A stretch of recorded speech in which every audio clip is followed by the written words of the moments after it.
Hi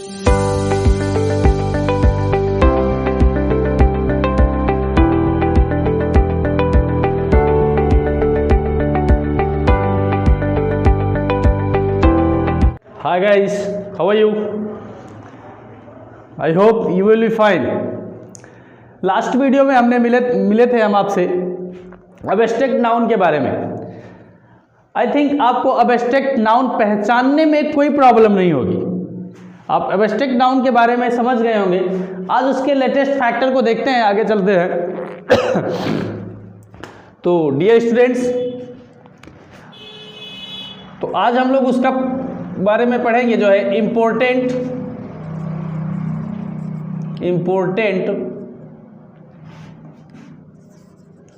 facts of abstract noun. Okay dear, आज क्या देखेंगे? Important facts of abstract noun. Abstract noun जो है अनकाउंटेबल नाउन के अंतर्गत आता है। किस में आता है? अनकाउंटेबल नाउन के अंतर्गत। तो डियर ध्यान से समझेंगे यहाँ पर, तो इसका इंपॉर्टेंट फैक्ट क्या चीज होता है। चूंकि अभी तक हमने सिर्फ आइडेंटिफाई द अबस्ट्रैक्ट नाउन, ठीक है ना, अबस्ट्रैक्ट नाउन की पहचान करना भी सीखे थे हम, ठीक है ना। अबस्ट्रैक्ट नाउन क्या होता है ना, the noun which can't be seen और टच्ड, ठीक है ना, जिसे देखा नहीं जा सकता, स्पर्श नहीं किया जा सकता, only we can feel abstract noun. Okay, तो हमारा जो फैक्ट कहता है, ध्यान से समझेंगे यहाँ पर, थोड़ा सा और भी नॉलेज ले लीजिए आप। अब जैसे अबस्ट्रैक्ट नाउन के लिए अगर सपोज दैट हमें प्रोनाउन यूज करना होगा तो क्या करेंगे बताइए। अबस्ट्रैक्ट नाउन के लिए अभी रूल पे चलने से पहले आप लोग थोड़ा सा डिस्कस करें यहाँ पर। अबस्ट्रैक्ट नाउन के लिए अगर कोई प्रोनाउन हमें लगाना होगा तो क्या लगाएंगे बताइए। तो सबसे पहले ये पता करिए कि अबस्ट्रैक्ट नाउन क्या है। अनकाउंटेबल नाउन है। क्या है? अनकाउंटेबल नाउन है। और जब अनकाउंटेबल नाउन है जिसे हम गिन नहीं सकते हैं, तो उसके लिए प्रोनाउन क्या यूज करेंगे? हम इट लगाएंगे। क्या लगाएंगे? इट लगाएंगे। इट, इट्स, इट सेल्फ लगाएंगे। ओके, चूंकि ये क्या होता है अबस्ट्रैक्ट नाउन? सिंगुलर होता है। क्या होता है? सिंगुलर नाउन होता है। यही ना होता है, जब ये सिंगुलर नाउन होता है और इसको जो है गिनती नहीं की जा सकती है, ठीक है ना, तो सिंगुलर नाउन के लिए क्या हम यूज करेंगे प्रोनाउन के रूप में? It, it's, itself. ओके, यहां तक क्लियर? तो चलिए फैक्ट नंबर 1 को देखते हैं।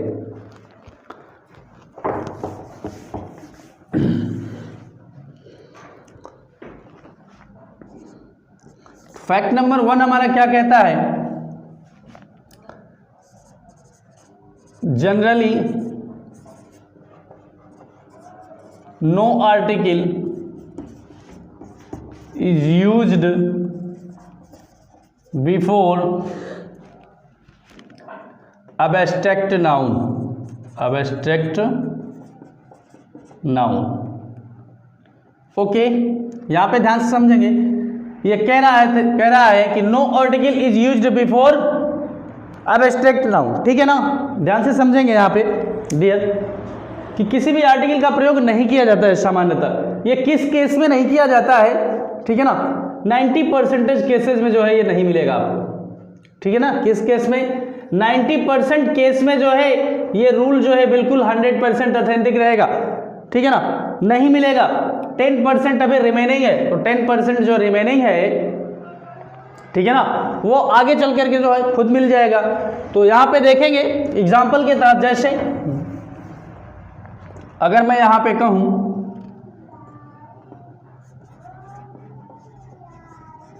Honesty is a good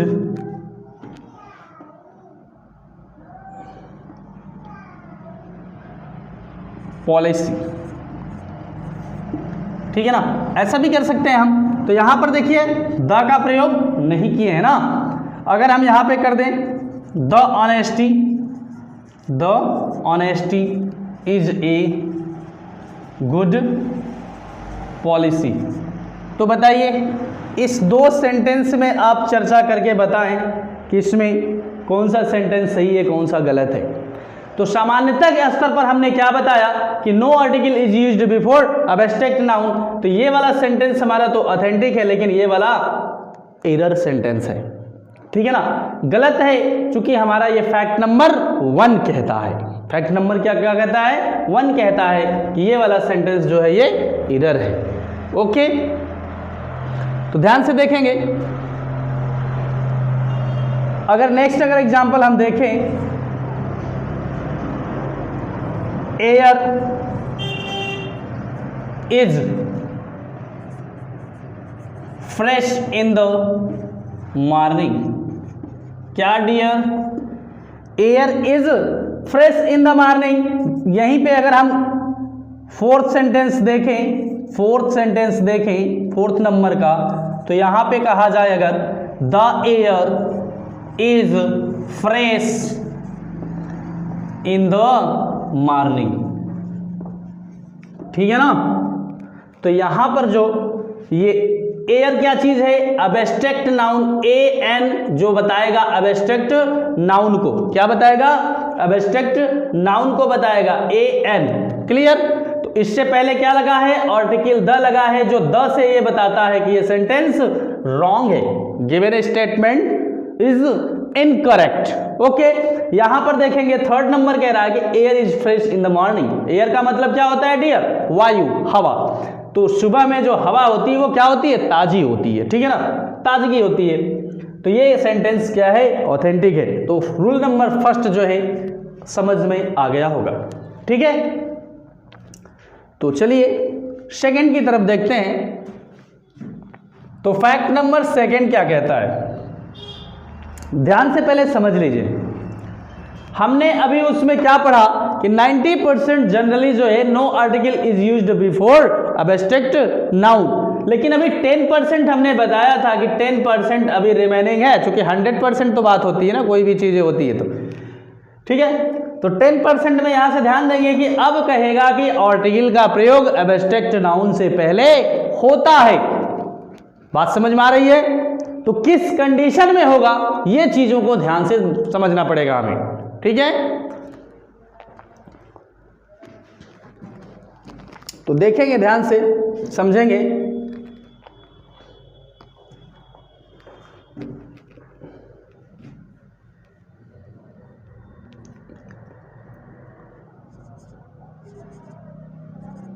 When abstract noun is used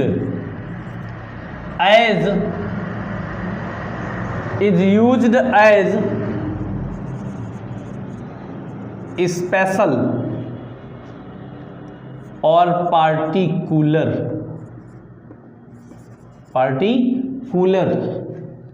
meaning,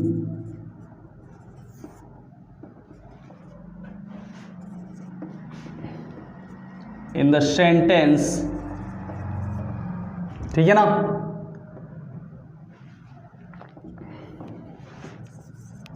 definite article the is used before it, definite article the is used before it. Okay, ध्यान से समझेंगे। जब एब्स्ट्रैक्ट नाउन का जो है इज यूज्ड एज स्पेशल या particular meaning, कहने का मतलब कि द का प्रयोग तभी उससे पहले होगा जब वो खास अर्थ में प्रयुक्त होगा। किस अर्थ में, खास अर्थ में, एक स्पेशल मीनिंग उसकी होनी चाहिए। बात समझ रहे ना, उससे हटना पड़ेगा। जो रूल्स है सार्वभौमिक, जो यूनिवर्सल कॉन्सेप्ट होते हैं, उस यूनिवर्सल से को जो है डिक्लीन करना पड़ेगा। उसकी यूनिवर्सलिटीज जो होती है ना, वो डिक्लीन होगी, तभी जो है डेफिनिट आर्टिकल द का प्रयोग एब्स्ट्रैक्ट नाउन से पहले होगा। ओके, बात इतनी समझ में आ रही है कि नहीं समझ में आ रही है। मतलब जो जनरल जो नियम होता है, उस जनरल नियम से जो है हट करके वो एक खास जो है अपने आप में एक खास मीनिंग क्रिएट करे, अपने आप में एक खास अर्थ क्रिएट करे, तभी जो है उससे पहले आर्टिकल द का प्रयोग पॉसिबल है। अन्यथा रूल नंबर फैक्ट जो 1 कहता है, फैक्ट नंबर जो 1 हमारा कहता है, सीधे बताता है कि generally no article is used before abstract noun. Okay, तो देखते हैं, जैसे फॉर एग्जांपल के लिए यहां पे ध्यान से देखेंगे,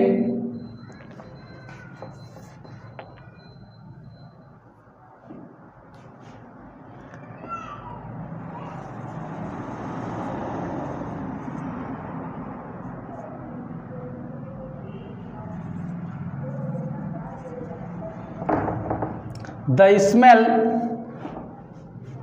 which is coming from the kitchen, which is coming from the kitchen, ठीक है ना, is disturbing me ना। सेकेंड में हम देख सकते हैं, दूसरा अर्थ लिख दे रहे हैं यहां पे, एक और सेंटेंस आपके लिए कि the poverty of our village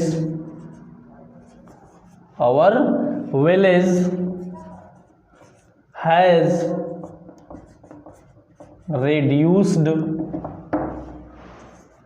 reduced now। Okay, तो ध्यान से समझेंगे क्या लिखा है सेंटेंस में, ध्यान से समझेंगे। अब देखिए स्मेल क्या चीज है, स्मेल का क्या मतलब होता है, ठीक है ना, स्मेल का मतलब क्या होता है बताइए, स्मेल का तात्पर्य क्या है, दुर्गंध से, ठीक है ना।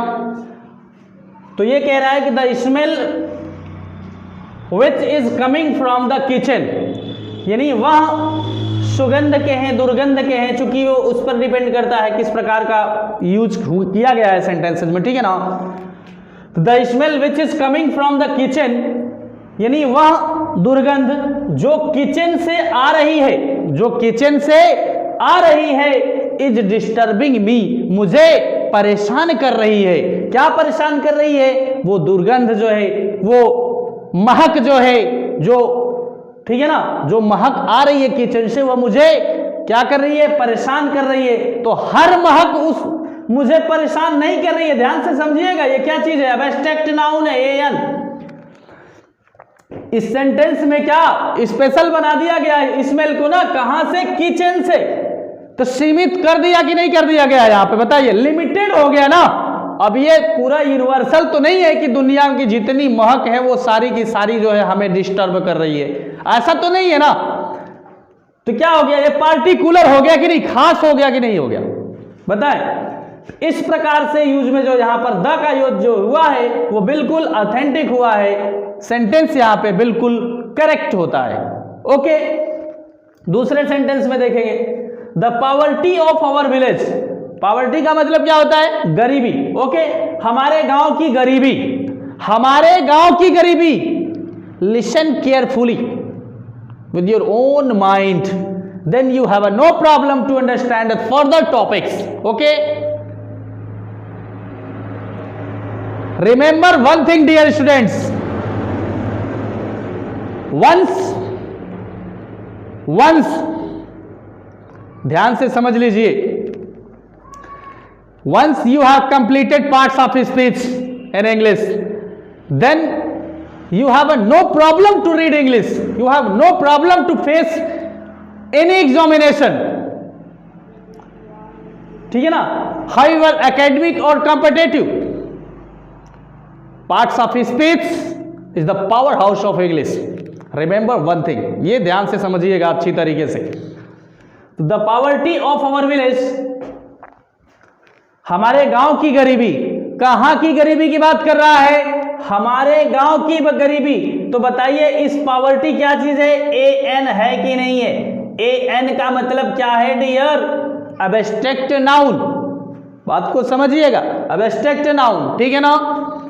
अब एब्स्ट्रैक्ट नाउन है यहां पर, इससे पहले क्या लगाया गया, आर्टिकल लगाया गया है, ठीक है ना। तो देख लेते हैं, the poverty of our village, हमारे गांव की गरीबी हैज रिड्यूस्ड नाउ, अब कम हो गई है। क्या हो गई है? कम हो गई है। कहां की गरीबी? हमारे गांव की गरीबी। तो एक स्पेशल हुआ ना, खास हुआ ना, क्या दुनिया की सबकी गरीबी का मैंने ठेका लिया है? हमारे गांव की गरीबी की बात हो रही है ना, तो एक खास हुआ कि नहीं? तो इसलिए यहां पे जो यूज हुआ है द, वो बिल्कुल ऑथेंटिक है, सेंटेंस बिल्कुल करेक्ट है। कोई दिक्कत? अब बताइए, have you any problem? Have you any problem? ठीक है ना? टू लर्न बोथ रूल्स, ये दोनों नियम जो है समझने के लिए कोई दिक्कत हो तो बताइए, कमेंट के माध्यम से आप क्वेश्चन कर सकते हैं। ठीक है ना?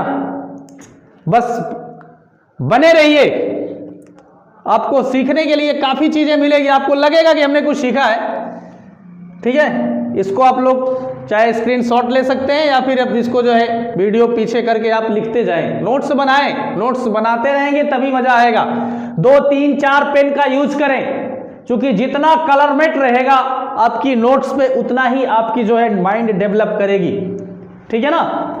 तो कभी भी 2 पेन या सिंगल पेन से नोट्स ना बनाएं, हमेशा 2 या 3, 4 कलर का यूज करें। ठीक है? तो फैक्ट नंबर 3 कहता है SES, ठीक है ना, और IES, ठीक है ना, is never used with abstract noun. Okay, तो यस, ES या IES इज नेवर यूज्ड, ठीक है ना, with abstract noun. It is always singular, it is always singular and gets singular verb. ठीक है ना? ये सिंपल है, आपको पीछे भी ये नियम बताए गए हैं दूसरे टॉपिक में। तो यहां पे बताया गया कि SES वाला जो प्रोसेस होता है नाउन में लगाने का, वो अबस्ट्रैक्ट नाउन के साथ कभी नहीं होता है, never used with abstract noun. ठीक है ना? इट इज ऑलवेज सिंगुलर, या हमेशा सिंगुलर होता है, एंड गेट्स सिंगुलर वर्ब, और हमेशा सिंगुलर वर्ब का प्रयोग किया जाता है इसके साथ। ओके, ध्यान से समझेंगे। एक एग्जांपल यहां पे बताया जा रहा है आपको, उसको अच्छे से समझेंगे। जैसे यहां पे किया जाए, एयर इज फ्रेश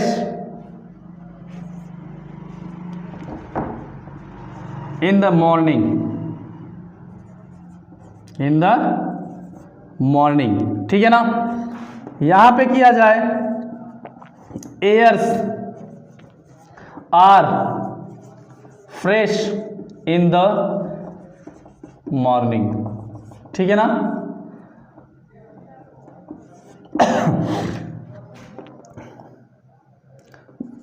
तीसरा अगर कहा जाए, द एयर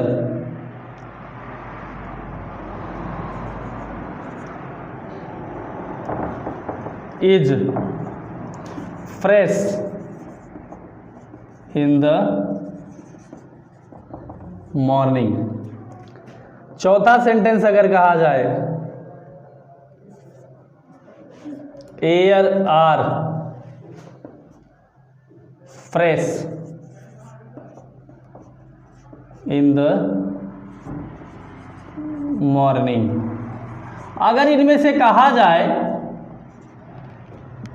कि कौन से सेंटेंस रॉन्ग है, कौन से सही है, तो बताइए। आज सीखा है जो आपने यहाँ पे बयां कर दीजिए।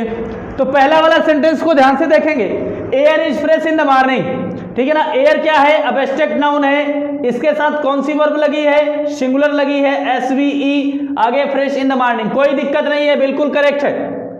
ओके, यहां पर देखेंगे एयर्स, एयर जब अबस्ट्रैक्ट नाउन है तो यस, ऊपर लिखा SES is never used with abstract noun, तो ये सेंटेंस 100% यही गलत हो गया, आगे जाने की जरूरत ही नहीं है।